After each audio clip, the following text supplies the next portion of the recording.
On va pouvoir attaquer maintenant, comme on avait dit quand même que c'était à 14 heures, comme ça on va pouvoir lancer cette partie-là. Donc bienvenue donc à cette web conférence. Nous allons attaquer des petits rappels au niveau des règles de vie déjà dans un premier temps. J'ai fait en sorte d'avoir vos micros coupés durant toute la partie de la web conférence, donc je les ai tous rendus muets. Je vous proposerai de les réouvrir si vous voulez poser des questions directement avec vos micros à la fin de la session, au moment de la partie questions-réponses.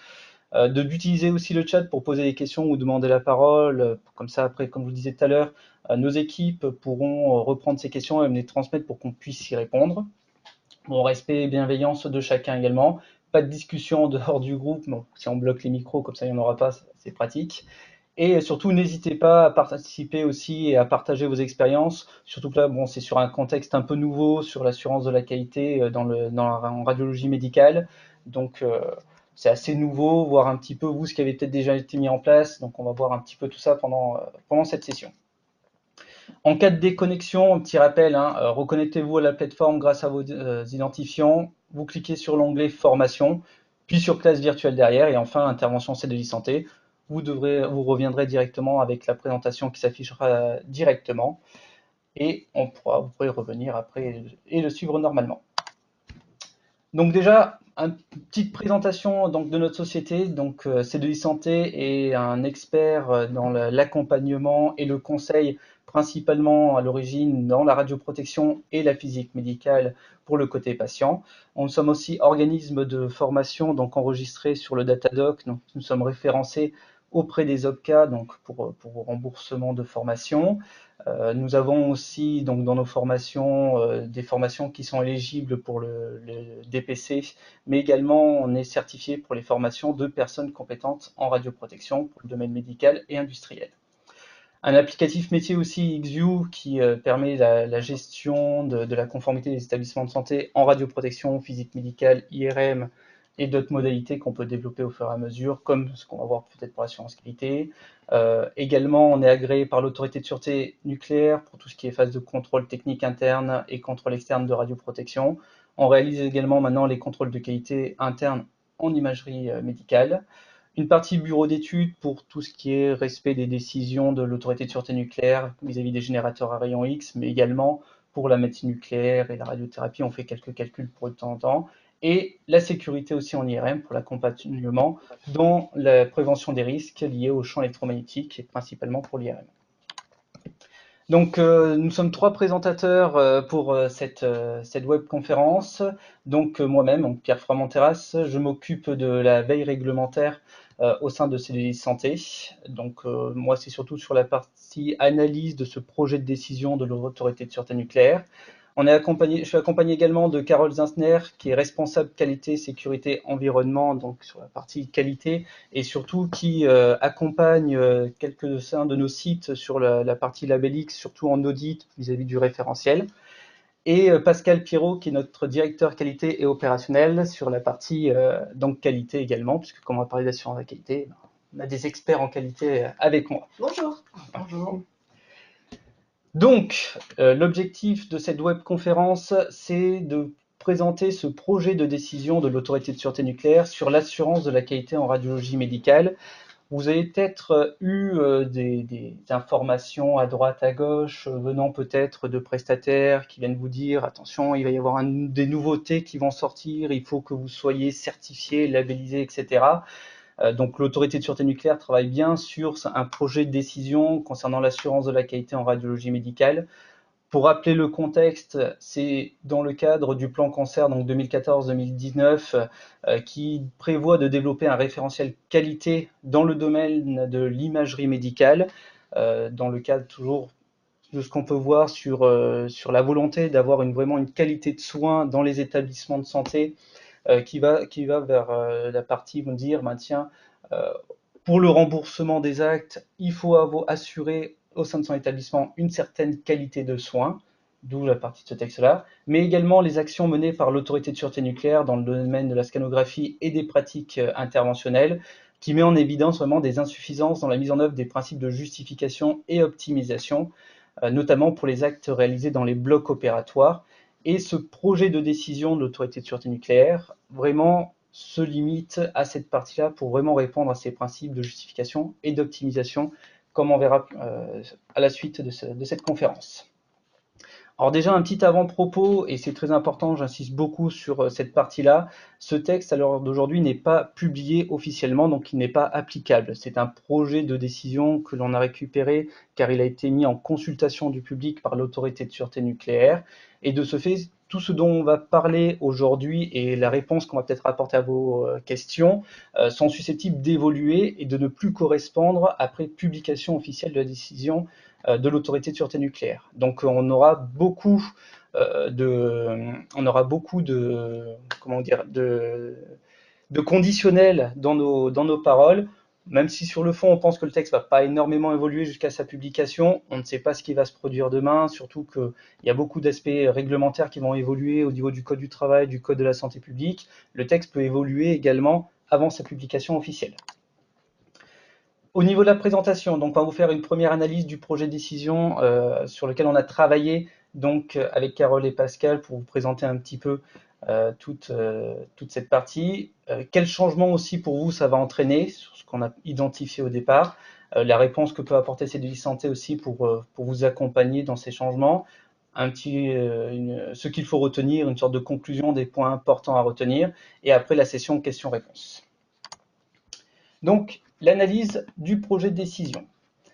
Alors, l'obligation d'assurance de la qualité sera inscrite directement dans le Code de la santé publique, à la fois dans la partie législative et réglementaire. Aujourd'hui, elle apparaît déjà, puisqu'il y a déjà eu une première modification du Code de la santé publique, donc c'est inscrit dedans, toujours par rapport à ce plan cancer qui disait qu'on va aller vers une qualité de soins, donc on est rentré dedans. Et elle imposera la mise en œuvre d'un système qualité dans les établissements de santé, et pour ce projet de décision-là, dans les établissements qui utilisent des appareils émetteurs de rayons X en radiologie conventionnelle, en scanographie et pour des pratiques interventionnelles radioguidées. La décision, par contre, elle ne s'appliquera pas aux services de médecine nucléaire qui utilisent des scanners, ainsi qu'aux services de radiothérapie qui ont déjà leur propre décision sur l'assurance de la qualité pour les services de radiothérapie. Ce qu'il faut surtout savoir, c'est vrai que quand on voit le texte de la décision, c'est marqué ces décisions sur l'assurance de la qualité en radiologie médicale. Il faut savoir que cette décision se limite donc au processus lié à vos établissements, permettant en œuvre les principes de justification pour tous les actes utilisant des rayons X, les principes d'optimisation et les retours d'expérience, dont la gestion des événements indésirables qu'on pourrait avoir dans vos établissements. Pour faire simple, en exemple dans vos établissements ou en pratique, si on prend un cabinet de radiologie, vous allez devoir décrire dans un système qualité toute la démarche qui incombe de l'arrivée du patient dans vos établissements jusqu'à sa remise de son compte rendu d'acte, où on va devoir décrire dans ce processus d'accueil du patient jusqu'à sa sortie, de dire qu'est-ce qu'on a mis d'un point de vue justification, qu'est-ce qu'on a appliqué vis-à-vis du principe de justification par rapport à ce processus-là, et au niveau optimisation, une fois aussi qu'on a justifié, qu'est-ce qu'on a mis en œuvre. Et enfin, si on voit qu'il y a eu des dysfonctionnements, des événements qui se sont produits durant ce processus, quel retour d'expérience on peut en faire pour essayer d'améliorer ce système qualité-là dans une démarche de planification, d'action, de vérification et d'amélioration continue. Donc c'est vraiment, on ne vous demandera pas dans vos établissements de tout rédiger d'un point de vue qualité, c'est-à-dire qu'on ne va pas vous demander de faire la gestion des achats dans son intégralité de votre établissement si vous n'avez pas mis en place une démarche qualité initiale, mais au moins de définir et de décrire dans un système qualité tout le système lié à l'accueil du patient pour son irradiation dans la partie utilisation d'actes utilisant des générateurs à rayons X. En gros, on ne vous demandera pas de décrire comment vous achetez vos gants ou comment vos process d'achat de différents matériels. Par contre, vous pourriez décrire quel est votre process d'achat d'un nouvel appareil générateur à rayons X, parce qu'il va y avoir un impact vis-à-vis de la radioprotection des patients. Surtout, le point que je voulais dire, parce qu'on peut entendre beaucoup de choses, c'est que la certification ou la labellisation n'est pas une obligation pour répondre à ces futures obligations. C'est pas demandé dans la décision. Et ça, c'est important de le préciser. Comme je vous ai dit, vous avez peut-être eu des démarches commerciales qui sont venues vers vous en vous disant prochainement, il va falloir que vous passiez peut-être le label X ou une certification ISO 9001, la décision ne le demande absolument pas. Que vous décidiez après derrière de partir dans une démarche qualité plus complète en respectant les référentiels label X ou l'ISO 9001 de manière un peu plus importante, ça c'est votre décision en interne. L'autorité de sûreté nucléaire, via cette décision, va limiter les demandes sur vraiment la partie comment je gère la partie justification, optimisation, dans la manière dont je fonctionne au sein de mon établissement. On va avoir après des exemples de ce qui est demandé par l'autorité de sûreté nucléaire vis-à-vis de ça. Mais voilà, ça peut se limiter à ça, et donc, je répète, pas d'obligation de certification ni de labellisation dans ce texte. Comme je dis toujours, c'est du conditionnel. Je ne vais pas vous dire que demain, peut-être, ils n'imposeront pas. Mais à l'heure d'aujourd'hui, les retours que l'on a du terrain et des négociations qui sont en cours, c'est qu'il y a quand même des syndicats, principalement radiologues, on aurait entendu dire, qui sont quand même tendance à dire, nous, ils ne souhaitent pas qu'on leur impose une certification ou une labellisation. Mais ça, c'est pareil, c'est toujours du conditionnel. On ne sait pas trop. Aujourd'hui, ce n'est pas imposé. Après, voilà, c'est vraiment un projet de décision à l'heure d'aujourd'hui. Par rapport à la personne qui sera responsable de la mise en œuvre de cette assurance de la qualité, aujourd'hui on avait défini l'employeur, chez l'établissement, etc. Ça sera le responsable d'activité nucléaire qui sera le responsable de la mise en œuvre de cette assurance qualité. Pour rappel, le responsable d'activité nucléaire, c'est la personne qui est nommée en tant que déclarant ou en tant que titulaire de l'autorisation d'un scanner à l'heure d'aujourd'hui. Donc voilà, c'est cette personne-là qui peut être différent peut-être du chef d'établissement si c'est une autre personne, qui est responsable de la mise en œuvre de cette assurance de la qualité au sein de l'établissement. Par rapport à ce qui est défini dans le projet de décision, le système de qualité sera adapté au niveau du risque radiologique. En gros, ce que a souhaité l'autorité de sûreté nucléaire, de ce qu'on a compris, c'est qu'on ne va pas imposer la même rigueur, on va dire, de mise en place de la qualité entre un cabinet de radiologie qui fait que du diagnostic et un cabinet de radiologie, par exemple, qui fait des actes interventionnels au sein de son cabinet, parce qu'il ne va pas y avoir potentiellement le même risque pour le patient. De ce fait, voilà, ça sera adapté au niveau du risque radiologique. Et il faudra décrire, ça c'est la partie un petit peu qualité qu'on retrouve, il faudra décrire tous les processus permettant de mettre en œuvre les principes de justification et d'optimisation. Donc avec des éléments qui sont demandés par cette décision par rapport à cette partie-là. Et en gros, c'est de décrire tout le parcours du patient, si vous préférez, du moment où il arrive au niveau de l'accueil jusqu'à ce qu'on lui rende son compte rendu d'acte et de définir tout ce qui est fait comme étape au sein de ce processus-là. Ça tiendra compte aussi des entreprises extérieures ayant un impact sur la radioprotection des patients. Ça peut être les activités, par exemple, de nos physiciens dans certains de vos établissements, parce qu'ils vont avoir un impact sur la radioprotection et également sur la partie optimisation. Et de ce fait, il faudra décrire aussi cet impact-là dans le système qualité. Ça peut être également les constructeurs qui vont venir réaliser des maintenances, on le verra un peu plus tard, ça apparaît. Également, il va y avoir un impact, il faut en tenir compte. Également, toujours pour les entreprises extérieures, pour les cliniques, les chirurgiens qui sont en général des libéraux, donc des entreprises extérieures qui viennent chez vous, il faudra tenir compte aussi de leur impact parce que ça va avoir une influence par rapport à la qualité de soins du patient. Ce système de gestion de la qualité, ce qui est demandé dans le projet de décision, devra être réévalué régulièrement. Comme toute démarche en fait, de qualité ou de prévention des risques professionnels, même si plus lié aux patients, c'est vrai qu'on peut demander à faire une réévaluation annuelle, la plupart du temps, c'est ce qui est défini pour les risques professionnels, du système qualité pour savoir s'il y a des nouveautés ou des choses à améliorer. Donc là, il sera demandé à ce que ça soit évalué régulièrement. Pour les futures questions, il n'y a pas de périodicité d'indiquer, donc ça sera à l'établissement de définir cette notion de régulièrement. Alors après, nous, dans nos préconisations, c'est toujours bien de revoir au moins une fois par an, ça permet de se poser les bonnes questions, de dire où on en est, pour s'assurer que tout se passe bien. Et à la suite de cette évaluation, il y a peut-être des éléments qui seront à améliorer ou à faire évoluer. Et dans ce cas-là, il faudra décrire un programme d'action visant à l'amélioration continue, toujours, en essayant de mettre en œuvre des choses qui peuvent être demandées après derrière vis-à-vis de ce texte, ou qui ne fonctionnent pas à l'heure d'aujourd'hui dans les établissements. Comme je vous le disais, la décision précise les attentes quant au contenu des processus mettant en œuvre les principes de justification, d'optimisation, mais également le processus de retour d'expérience pour définir, voilà, on a eu un dysfonctionnement, quelque chose qui s'est passé vis-à-vis de notre patient. Voilà, qu'est-ce qu'on va mettre en œuvre pour essayer d'éviter que ça se reproduise. Donc pour la partie justification, serait décrit dans ce fameux processus les tâches de chaque professionnel, donc de chaque professionnel au sein de l'établissement. Ça va de la secrétaire médicale jusqu'au manipulateur, par exemple si on reprend l'exemple du cabinet de radiologie, jusqu'au radiologue, etc.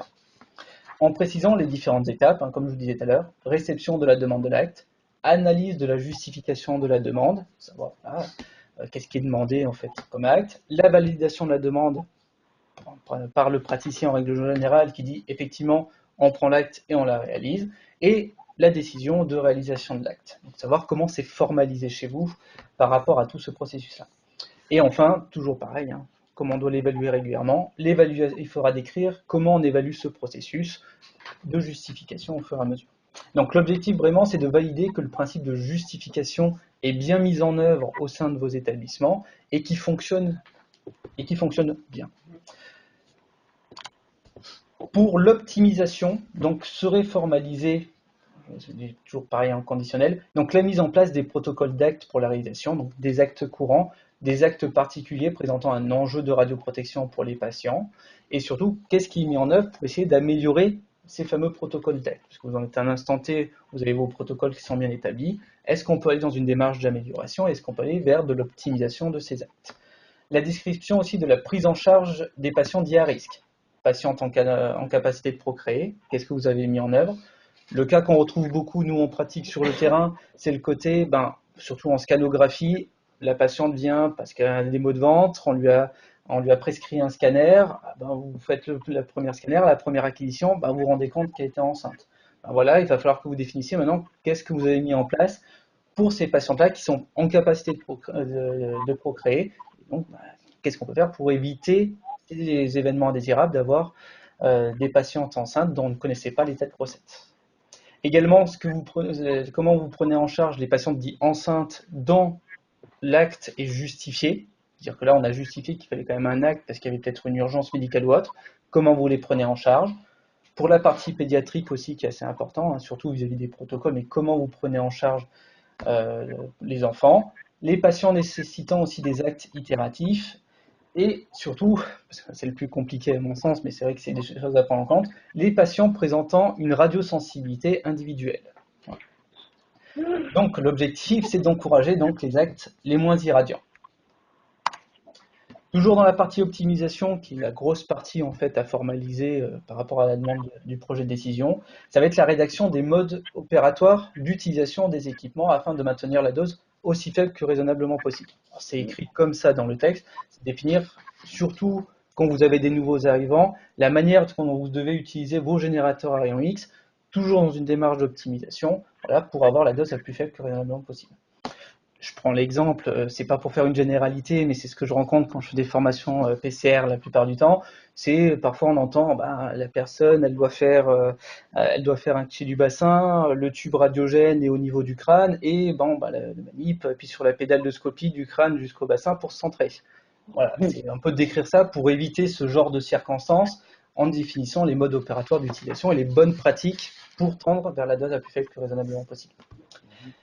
La manière aussi dont vous évaluez cette optimisation, à la fois par le recueil et l'analyse des niveaux de référence diagnostique que pour certains vous faites déjà, et également pour le recueil et l'analyse des niveaux de référence interventionnels qui rentrent. Aujourd'hui, c'est vrai qu'on parle beaucoup de ces niveaux de référence interventionnels. En préambule, en réveil réglementaire, à savoir qu'à l'heure d'aujourd'hui, ils sont en train d'étudier pour intégrer ces niveaux de référence interventionnels d'un point de vue réglementaire, mais de pouvoir faire cette analyse-là, à la fois des niveaux de référence diagnostique, par rapport à ce qui est décrit dans la réglementation, de pouvoir définir des niveaux de référence dits locaux également. À l'heure d'aujourd'hui, si on prend le scanner, on a 5 actes pour les niveaux de référence diagnostique. Pour moi, il ne faut pas se contenter de ces 5 actes. Excusez-moi. Il faut voir un peu plus large par rapport à d'autres protocoles au sein de notre établissement pour faire ces niveaux de référence, nous faire de propres niveaux de référence locaux et peut-être même nous, ce que l'on apporte par rapport à nos activités de physiciens, c'est de dire, ben voilà, on sait que pour deux types de machines identiques, on a un niveau de référence que nous, on pourrait avoir national, par rapport aux locaux, par rapport à vous, est-ce qu'on peut améliorer ou pas? Donc c'est cette activité-là d'optimisation qu'il faudra décrire pour pouvoir aller dans cette démarche-là. Donc également, toujours sur la partie optimisation, la description de la mise en œuvre du programme d'action d'optimisation et du suivi de leur efficacité ainsi que de la communication auprès des professionnels. Toujours assez important sur la partie qualité ou même démarche de prévention, on est sur cette partie de transparence aussi, de communication auprès des équipes pour que l'implication et surtout la mise en œuvre du principe d'optimisation soit un travail de tous et pas seulement de 2-3 personnes au sein de l'établissement qui vont faire les démarches et les autres n'auront qu'à suivre. C'est vraiment un travail collectif. La description aussi des modalités de vérification des dispositifs médicaux, tout ce qui est donc maintenance de vos dispositifs médicaux après les opérations donc de maintenance ou de changement de version d'un logiciel avant réutilisation. Les dernières nouveautés des demandes de l'ASN, on prend l'exemple surtout au niveau des scanners, ce qu'on peut retrouver sur certaines divisions ASN, c'est que parfois ils demandent à ce que le physicien valide la réutilisation ou la remise en marche d'un scanner après maintenance ou changement de logiciel. Donc on tend vers ce genre de démarche-là. Et la description aussi des modalités de réalisation des contrôles de qualité des dispositifs médicaux. Est-ce que vous les faites en interne? Si oui, comment vous les faites? Si vous les faites faire par une entreprise extérieure, ben, comment ça fonctionne et comment vous vérifiez de ce qui est fait et des résultats. Donc l'objectif, c'est de favoriser les actions récurrentes d'option et de contrôle. Voilà pour la partie optimisation. La dernière partie sur les processus qui sera à établir au sein de vos établissements, c'est pour le retour d'expérience. Pour les établissements qui ont déjà une démarche qualité d'initier dans leur établissement, ces retours d'expérience, que vous pouvez appeler dysfonctionnement, événement indésirable ou différentes terminologies, ils sont déjà mis en œuvre. Ah, pour ceux qui veulent dessiner, faire attention, c'est que tout le monde le voit après derrière. Je vous remercie. Donc, il faudra définir dans votre processus de retour d'expérience comment vous enregistrez et comment vous analysez ces événements indésirables. Pour ceux qui sont personnes compétentes en radioprotection ou qui ont des éléments, on fait bien la distinction entre un événement indésirable et un événement significatif de radioprotection qui doit être déclaré à l'autorité de sûreté nucléaire. Là, on va traiter vraiment tous les événements qui soient à déclarer à l'ASN ou à ne pas déclarer à l'ASN, mais on va traiter vraiment tous les événements qui pourraient se produire, un souci de justification, un problème par exemple d'identito-vigilance, enfin, tous les éléments qui pourraient se produire au fur et à mesure. Les modalités aussi, donc les modalités de sélection aussi de ces événements qui devront faire l'objet d'une analyse dite approfondie. Donc, qu'est-ce qu'on entend par là? C'est qu'il y a certains événements qui sont qui peuvent paraître assez importants. Alors, on va définir comment on les sélectionne pour après, derrière, faire une analyse plus approfondie de cet événement-là. Et enfin, les modalités de réalisation des analyses approfondies, c'est-à-dire les compétences, qui le réalisent, comment c'est fait, et enfin le retour après derrière. L'objectif de ça est de favoriser la réduction des événements indésirables et d'optimiser aussi leur prise en charge et leur traitement. Voilà un petit peu sur l'analyse qu'on a fait du projet de décision. Le texte, je ne vais pas vous mentir, il fait que 6 pages, il est quand même assez concis, il est assez précis sur ce qui est attendu, et comme par rapport à des questions que j'ai vu passer, on vous rappelle, on ne vous demande pas de faire le système qualité de l'ensemble de votre entreprise, mais au moins d'essayer d'avoir un système de qualité et d'amélioration continue pour toutes vos étapes au sein de votre établissement qui vont faire entrer la justification, l'optimisation et le retour d'expérience. À savoir que ce soit vis-à-vis du label X ou de l'ISO, on va dans une démarche beaucoup plus importante où on va vraiment mettre en place un système qualité global au sein de votre établissement, mais qui va inclure à la fois la partie réalisation de l'acte, mais également ça peut être pour les actes échographie, ça peut être pour tout autre acte qui ne sont pas forcément liés à l'utilisation d'un générateur à rayon X. Et donc dans cette partie, quel changement pour vous? Dans le cas numéro 1, pour les établissements sans démarche qualité à l'heure d'aujourd'hui, qui n'ont rien mis en place, ça va être la première étape d'identifier chez vous les processus qui mettent en œuvre ces principes de justification, d'optimisation et de retour d'expérience. De pouvoir dire, voilà, où est-ce que ces principes-là et ce retour d'expérience rentrent se met en place au sein de mon établissement. À la fois qu'on les a identifiés, ça va être de décrire ces processus, toujours dans une démarche d'amélioration continue. En gros, vous allez devoir décrire comment vous travaillez. C'est vraiment ça, c'est de mettre sur papier comment vous travaillez. Et une fois qu'on a mis sur papier comment je travaille, qu'est-ce qu'on peut faire pour essayer d'améliorer, peut-être même parfois l'optimiser, pas au sens diminuer le rayonnement, mais même peut-être diminuer ou arriver à optimiser mon temps de travail par rapport à ça. Donc ça peut avoir une double efficacité également. Et enfin, ça va être d'évaluer régulièrement ce système et de définir un programme d'action pour dire, bah voilà, on a identifié qu'on pouvait améliorer et faire telle action, telle action. Hop, on définit sur un programme, sur une certaine période, qu'est-ce que je vais faire, et on essaie de le mettre en œuvre, et surtout, on suit ce qui a été défini dans ce programme d'action. Pour les établissements qui ont déjà une démarche qualité initiée, donc il y a peut-être des gens parmi vous qui sont déjà labellistes ou qui ont fait déjà une démarche d'action de qualité sans forcément avoir un label ou une certification derrière. Alors ça sera d'intégrer les demandes de l'autorité de sûreté nucléaire. On pense beaucoup par exemple aux cliniques qui ont déjà des obligations de certification, donc qui ont déjà une démarche qualité à intégrer dans les établissements. Bah, c'est de voir comment on peut intégrer les demandes de l'ASN qui ne sont pas forcément formalisées prioritairement dans une démarche dans le système qualité, essayer de les intégrer pour répondre à la demande de l'autorité de sûreté nucléaire. Et toujours pareil, évaluer précisément les processus concernés, donc par rapport à la réponse et aux demandes de l'autorité de sûreté nucléaire, et en définissant derrière un programme d'action. Donc par rapport à la réponse de ce santé, donc ce qu'on pourrait vous apporter, ça sera, ce qu'on prévoit, c'est les audits et évaluation des processus concernés. C'est vous aider à identifier déjà dans un premier temps ces fameux processus, pour ceux qui n'ont pas de système qualité, qui sont concernés, et de savoir ce qu'on peut vous apporter pour vraiment décrire la manière dont vous travaillez et de savoir si ça répond aux exigences demandées par l'autorité de sûreté nucléaire. Aussi, parce que nous, on l'applique en interne également, de réaliser un programme d'action et son suivi continu par rapport à ça. Une formation aussi, la démarche qualité sur cette thématique, parce que parfois on arrive, on vous dit c'est toi qui vas gérer ça, même si c'est la responsabilité du responsable de l'activité nucléaire. Mais voilà, parfois c'est bien quand même d'avoir des notions de démarche qualité. Nous, on a déjà des formations qui sont déjà définies là-dessus qu'on pourra vous proposer. Et aussi une proposition d'outils adaptables pour remplir les obligations. On peut pas, il n'y aura pas d'outil commun où ça sera pareil chez tout le monde. L'objectif, c'est que vous puissiez adapter un outil en prenant en compte la manière dont vous travaillez et surtout, est-ce qu'on répond bien aux demandes de la SN. Tout en cohérence avec les plans d'organisation physique médicale, parce que la partie physique médicale rentre en jeu vraiment dans cette assurance de la qualité. Toute la démarche d'optimisation, c'est les activités de physique médicale que l'on peut proposer, et l'applicatif XU également. Donc, sur ce qu'il faut retenir de cette présentation. Donc déjà, la décision serait applicable au 1er janvier 2019. Donc elle peut paraître un peu avant, mais elle serait applicable au 1er janvier 2019. Donc le système de gestion de la qualité, comme je l'ai dit, ne concerne que la partie radioprotection des patients. Donc elle se limite vraiment sur cette partie-là, avec comme objectif de mettre en place des processus visant à optimiser les doses des rayons X délivrés pour la justification, l'optimisation et le retour d'expérience.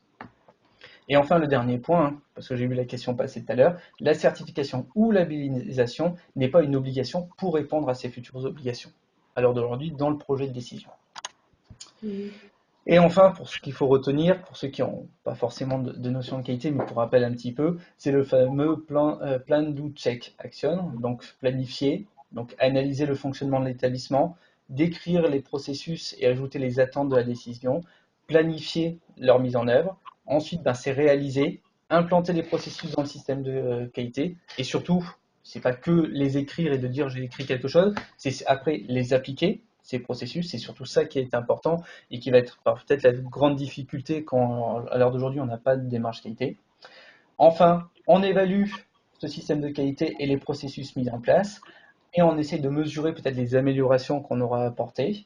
Et enfin, on va analyser ce qui peut être encore amélioré et définir un programme d'action, d'amélioration pour continuer la boucle et le faire de manière continue. Donc je vous remercie pour votre attention. Donc là maintenant on va passer sur la partie, excusez-moi, questions et réponses si vous avez des questions sur ce projet de décision. Donc là, c'est à vous. Alors, merci beaucoup Pierre, tu m'entends? Oui, très bien. Oui, alors c'est Jean-Baptiste. Donc j'ai une question de la part de Jérôme Jacquin qui Oui. nous demandait donc quelles seraient les actions supplémentaires à mener par rapport à une démarche Labelix ou une ISO 9001. Alors, par rapport au Labellix, j'imagine que ce monsieur est peut-être Labellix. Je ne sais pas s'il a la possibilité de nous répondre par le chat ou par oral. Peut-être que son cabinet est déjà certifié Labellix. En tout Oui, tout cas, à juste fait. dans le sens. Pardon, j'ai pas entendu. Oui, tout à fait. Oui, super. Alors, dans le cadre du Labellix, j'ai le dernier référentiel sous les yeux de décembre 2016, où ils ont apporté quelques modifications depuis les précédentes versions. C'est vrai qu'il y a déjà beaucoup de choses qui sont demandées dans la décision et qui sont formulées dans le référentiel. Donc, si vous êtes Labellix, vous pouvez être rassuré, il n'y aura pas grand-chose à faire. Il y aura des choses à faire, mais vous êtes déjà pas mal avancé si vous avez répondu correctement aux obligations. Notamment, moi j'ai repris la décision de la SN et on retrouve pas mal d'obligations, en tout cas pas mal de petites choses dans les articles tout au long du référentiel qui sont un petit peu parsemées par-ci par-là, que ce soit sur les informations des patients dans la prise du rendez-vous, ça on le retrouve dans le chapitre 1. On a les notions de maintenance des équipements, donc là il y a un chapitre spécifique sur la sécurité et la maintenance. On a les modalités de rédaction des comptes rendus qu'on retrouve aussi dans le Labellix. On a pas mal de choses qu'on retrouve dans le Labellix. La dernière partie relative au système qualité, si vous l'avez correctement mise en place par rapport à la gestion des événements indésirables, vous devriez déjà avoir un système qui fonctionne relativement bien. Donc la première chose, ça sera de s'assurer que tout ce que vous avez mis en place est correctement mis en place et maintenu. Ensuite, pour moi, à la lecture de la décision, il y aura quand même certaines choses qu'il faudra voir en termes de description et de formalisation de vos processus. C'est-à-dire que dans le Labellix, on retrouve au niveau du chapitre 6 tout ce qui est radioprotection des travailleurs et des patients, et notamment le 6.2, où on parle de la justification et de l'optimisation. Là, le Labellix vous donne des obligations en termes de moyens à mettre en œuvre pour atteindre des résultats. Donc, on vous liste un certain nombre de choses à faire que je pense vous faites pour avoir le label.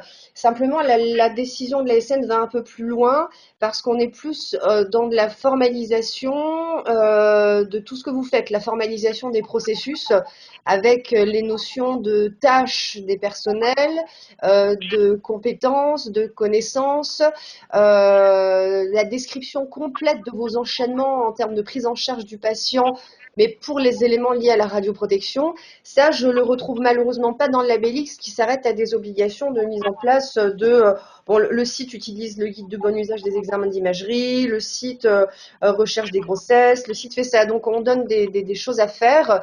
Là où il faudra aller plus loin avec la SN, c'est qu'il va falloir tout formaliser. Il va falloir se poser les bonnes questions pour pouvoir mettre à plat vraiment et faire regrouper les notions de compétences du personnel, de connaissances, réfléchir à toutes les étapes où on prend en charge le patient et il y a aussi les notions d'évaluation. Le système qualité va plus loin où on essaie d'évaluer à chaque fois si les choses qu'on fait sont bien faites. Alors voilà. Voilà en gros les choses un petit peu supplémentaires qu'il faudra faire. Il y aura, je pense, plus de formalisation et intégrer des processus dans leur globalité en prenant en compte les ressources humaines et les ressources matérielles. Donc, pour la personne qui a posé la question à l'heure d'aujourd'hui, vis-à-vis du principe de justification, surtout ce qui est attendu par la SN, c'est de savoir à quel moment le radiologue dit bon, ok, j'ai vu la prescription, je suis d'accord, je valide qu'on fasse l'examen. Si, à l'heure d'aujourd'hui, cette partie-là, entre guillemets, elle n'est pas décrite, même si je l'ai décrite très sommairement, mais voilà, c'est un petit peu ce qui est attendu. Si aujourd'hui, dans la partie justification, on a l'acte, on a dit que c'était comment chez. Chut, faut pas dire de Oui, je nom. sais. Non, j'ai fait des audits internes parce que j'aide certains de nos clients pour leurs audits internes Labellix. Hmm. Et effectivement, sur la notion de validation des examens le plus irradiant avant de donner le rendez-vous et la réalisation de l'examen, c'est écrit en fait dans leur système qualité qu'ils le font en disant bon bah, le médecin valide. Et en fait, il ne le fait pas. C'est-à-dire que, bon, on n'avait pas quels étaient les examens les plus irradiants pour lesquels il fallait une validation de la demande d'examen. on n'avait pas de process mis en place pour valider avant la prise de rendez-vous. C'est-à-dire que rien n'était décrit et bon, les personnels prenaient rendez-vous au téléphone et le patient arrivait, l'examen était fait et voilà. Voilà, il n'y avait pas de justification. À aucun moment, la justification, même si c'était marqué comme ça et que ça a été validé par la BX, à aucun moment, on a démontré ou on a s'assuré que la prescription passer sous les mains du radiologue, j'allais peut-être un peu loin, mais dire à un moment où il y a une validation de la réalisation de l'acte en disant effectivement, voilà, on réalise cet acte-là parce que médicalement c'est nécessaire, ou on ne s'est pas validé qu'on aurait pu passer sur un autre type d'examen moins irradiant qui aurait donné le même résultat de diagnostic. Donc c'est toute cette partie-là qui est demandée par l'autorité de sûreté nucléaire et qu'on ne retrouve pas forcément sur une certification ISO 9001 ou sur le label X à l'heure d'aujourd'hui. Les examens, quels qu'ils soient, doivent être justifiés. Oui. Oui, vraiment, normalement, on doit pouvoir, le praticien qui est donc responsable de l'acte doit pouvoir justifier si oui ou non l'examen est nécessaire à Et l'heure c'est au d'aujourd'hui. moment de la prise de rendez-vous ou bien au moment juste avant de passer l'examen en lui-même? Écoutez, Ça, en tout cas, le label X impose quelque chose, l'ASN ne l'a pas forcément voilà, imposé. ça c'est vous, c'est en fonction de la C'est à vous manière de dont le vous définir. travaillez. C'est à Voilà. vous de le D'accord. Il définir. n'y a pas de règle là-dessus. Si vous définissez, c'est au moment où le patient est devant vous qu'on justifie si oui ou non, vous le décrivez comme ça et vous l'appliquez, vous vérifiez que ça fonctionne bien. Si au départ vous D'accord. dites on reçoit la prescription et on valide à ce moment-là si l'acte est bien pris ou pas au moment de l'appel téléphonique, vous le décrivez comme ça et ça sera pareil. C'est la manière dont vous travaillez dans vos établissements. D'accord. Après, la grande difficulté, moi je vois sur le terrain, c'est qu'en termes de justification, pour le bloc opératoire, c'est encore autre chose, parce que c'est justifié par peut-être l'activité du chirurgien qui nécessite l'utilisation d'un appareil à rayon X. Donc là, c'est plutôt le protocole qu'il a mis en œuvre, qui dit je dois utiliser un arceau de bloc, qui va le justifier. Pour des examens d'imagerie médicale, là, après, derrière, ça sera je sais que sur un site, à un moment, ils ont mis une sorte de classeur, un cahier, où ils décrivent, à chaque fois qu'ils refusent un examen parce qu'ils considèrent que ce n'est pas justifié, ils indiquent dans, voilà, telle personne, à tel moment, l'examen n'est pas justifié sous scanographie, et on a, s'il y avait bien sûr les moyens en œuvre, une prise de rendez-vous sous IRM, ou peut-être que échographie, parce que l'échographie suffisait amplement que la réalisation d'un scanner. Après, c'est toute la discussion avec le généraliste qui a fait la prescription, d'autres cas aussi peut-être de suivi de maladie. Alors moi, je sais que sur d'autres sites, la plupart du temps, j'ai eu le cas assez récent où un patient arrivait pour un scanner au niveau du lombaire. Donc à ce moment-là, au moment du diagnostic, il a dit il faut que vous fassiez opérer. Le chirurgien redemande le même scanner 2 semaines après pour dire moi, juste avant mon examen, il faut que je l'ai. Alors est-ce que c'est justifié ou pas? C'est toute la question, quoi. Donc c'est cette partie-là où il faut poser pour dire, oui, effectivement, c'est justifié, peut-être parce que d'un point de vue médico-légal, c'est obligatoire que le chirurgien ait la dernière imagerie avant son examen, mais tout ça, ça doit être décrit. J'en profite, toujours sur cette partie justification, je suis désolé, c'est que je vois une réponse passer, désolé pour ceux qui en posent la question. Vis-à-vis de la téléradiologie, pareil, en retour d'expérience, parce que j'ai vu sur le terrain également, pour moi, la partie téléradiologie, c'est là où on justifie le plus facilement, parce que pour l'avoir fait avec un prestataire, j'ai vu avec le radiologue qui était en mode téléradiologie à ce moment-là, il m'a expliqué, on reçoit la prescription avec la demande d'examen, le radiologue regarde la prescription, il voit la demande d'examen et il la valide à ce moment-là en définissant quel type de protocole il veut réaliser vis-à-vis de l'examen. Et je trouve que cette partie-là est plutôt bien justifiée parce que c'est le radiologue qui prend la décision de dire voilà, je valide l'examen et en plus je veux tel type de protocole d'acte. Ce que je ne retrouve des fois pas sur certains sites où le radiologue est juste à côté. Il fait son diagnostic et on accueille le patient va en salle d'attente, puis après dans sa cabine, on fait l'examen et après on fait le diagnostic. Alors j'espère que ça répond à la question de Madame Michel. Il y avait une question auparavant qui concernait les textes Labelix. C'était pour savoir où est-ce qu'on peut les retrouver justement. Malheureusement, les textes Labelix sont payants. C'est-à-dire que le Labelix, voilà, le Labelix, à l'époque, et je pense que ça marche toujours comme ça, il fallait faire une demande d'inscription à la démarche de labellisation auprès de la FNMR. Après avoir payé des droits d'entrée divers et variés pour accès à l'intranet, vous pouviez, au même titre que les normes ISO, toute norme en fait est payante. Moi, j'ai pu l'obtenir tout simplement parce que j'ai accompagné un client pour leur audit interne et de ce fait, il me fallait le référentiel pour que je puisse les auditer. Donc, c'était la base du référentiel du client. Mais comme toute norme, ce qui est normal aussi parce qu'il y a eu du travail derrière, c'est payant. Voilà, donc il faut s'adresser à la FNMR pour l'obtenir. Merci beaucoup. Je vous en prie. Alors n'hésitez pas, hein, si vous avez des questions, on est encore là pour vous. Je le répète, il y a un questionnaire satisfaction qui vous a été envoyé par mail. Donc c'est important pour nous, merci de le remplir. Ce sera fait. Super. Pas d'autres questions? Par chat, ouverture de micro. Est-ce qu'au moins sur la présentation, ça a été clair pour vous, déjà sur cette partie-là, sur l'analyse du projet? C'est parfait. Ah, merci beaucoup. Donc voilà, ça à prendre avec des pincettes Ouais. parce que les textes ne sont pas tout à fait. publiés, mais c'est des orientations qu'on a à ce jour. C'est ça. Sachant que de toute manière, j'ai vu qu'il y avait une question sur d'autres dates, comme Jean-Baptiste vous a répondu. Effectivement, nous on va proposer d'autres dates, peut-être avec aussi d'autres retours d'expérience, parce qu'il y a des choses qui ont peut-être évolué, ou même le texte va peut-être être publié demain. Ça m'étonnerait, mais on ne sait jamais. Hein. C'est comme le code du travail, le code de la santé publique et le code de l'environnement. Normalement, c'était pour le 6 février, trop tard. Donc, ça se trouve, le texte ne sera pas sorti avant un petit moment également, mais au moins on a pu avoir une première idée de ce qui était attendu. Et surtout, il y a une autre partie, j'en profite, c'est un peu en dehors du sujet, mais c'est vrai qu'on a beaucoup de retours d'expérience, nous, terrain là-dessus aussi. Il y a également des entreprises qui vous proposent des DAX, donc c'est des applicatifs pour le suivi de la dose des patients, en vous indiquant que c'est une obligation de la directive de 2013. Faites attention, à l'heure d'aujourd'hui, il n'y a aucun texte qui impose à un établissement d'avoir un DAX au sein de leur établissement. C'est toujours un plus, hein. C'est un coût financier, mais c'est toujours un plus parce que ça permet d'avoir un suivi quand même précis de la dose donnée aux patients. Au niveau scanner, effectivement, ça marche très bien. Et là, ils sont en train d'évoluer pour la partie radiologie et également conventionnelle, mais également pour la partie interventionnelle avec des liens Wi-Fi ou autres technologies pour récupérer les données de doses qui ont été émises.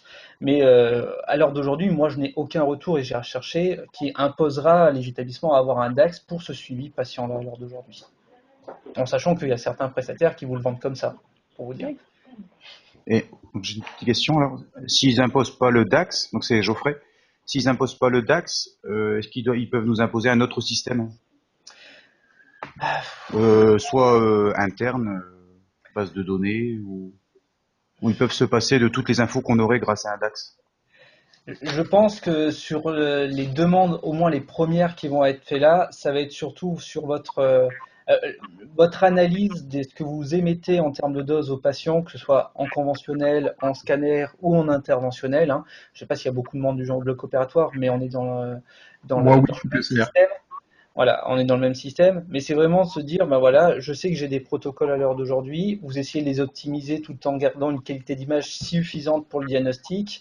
Il faut quand même savoir, est-ce qu'on peut aller beaucoup plus loin? Donc aujourd'hui, on a les niveaux de référence diagnostique, on sait bien, mais pour moi, enfin, en termes de retour, parce que j'ai beaucoup sur le terrain, les NRD, bon, quand on dit, ben, je vais faire les NRD du thorax, ben, pour le thorax, j'ai peut-être 5-6 protocoles différents. Pour moi, une analyse sur un thorax, alors que j'ai 5-6 protocoles, je ferais mieux de faire mon NRD sur un protocole toujours le même, identique, ce qui devrait être le cas, de dire, ben voilà, est-ce qu'il est bien optimisé celui-là? Ah ben tiens, j'ai mon deuxième protocole thorax, où est-ce que j'en suis, etc. Et de me fixer des objectifs de dose, pas forcément en respectant les NRD, me dire, mais moi, est-ce que je peux améliorer peut-être un protocole par rapport à un autre?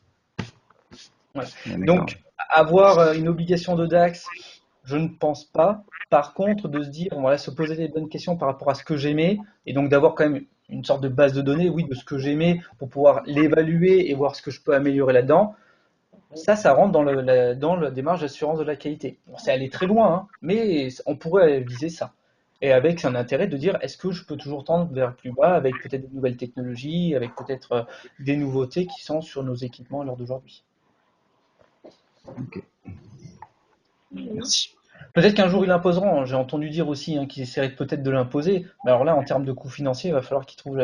C'était comme un peu l'archivage des images de diagnostic, où je crois que c'était la sécurité sociale qui l'imposait, mais qui le finançait à une époque, et qu'au final, le finance plus à l'heure d'aujourd'hui.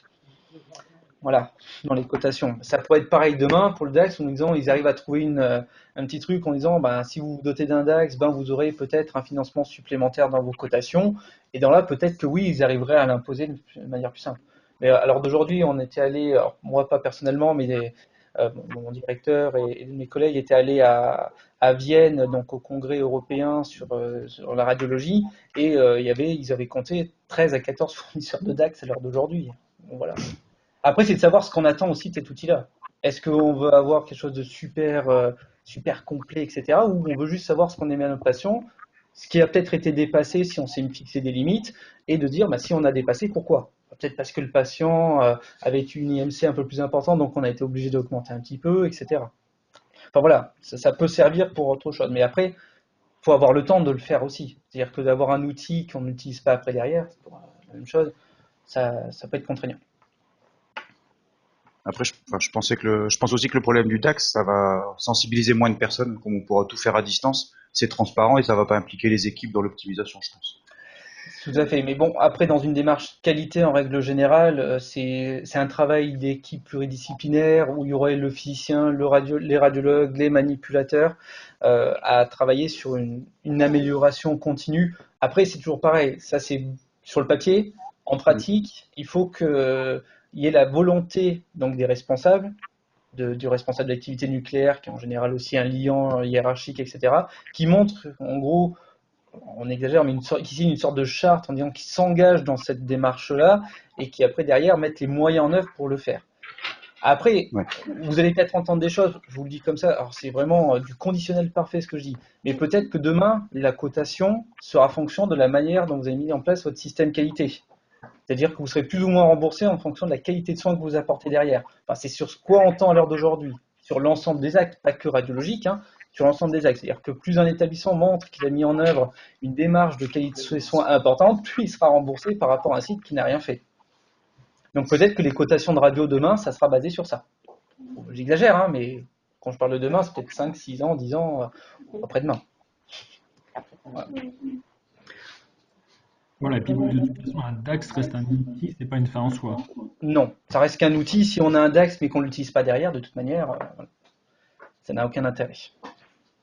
Par contre, en termes d'analyse, c'est vrai que pour nous, quand on voit par rapport à notre travail de physique médicale, avec nos physiciens, ils travaillent plus facilement avec un DAX sur un scanner pour récupérer les informations et pour apporter une amélioration derrière, que de dire on va faire patient par patient pour récupérer la dose pour après donner une évaluation derrière ou une proposition d'amélioration.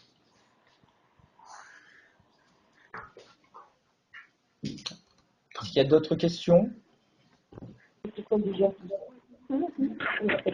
Pas pour moi. Eh bien, merci à tous en tout cas. Merci. Merci à vous. Merci à vous. N'hésitez pas à répondre au questionnaire de satisfaction. On vous proposera des nouveaux sujets plus régulièrement bientôt, donc vous pouvez vous inscrire à nos newsletters et tout ça, et vous serez vite avertis. Très bien, merci. Au revoir. À bientôt. Au revoir. Bonne journée. Bonne journée. Merci à vous aussi.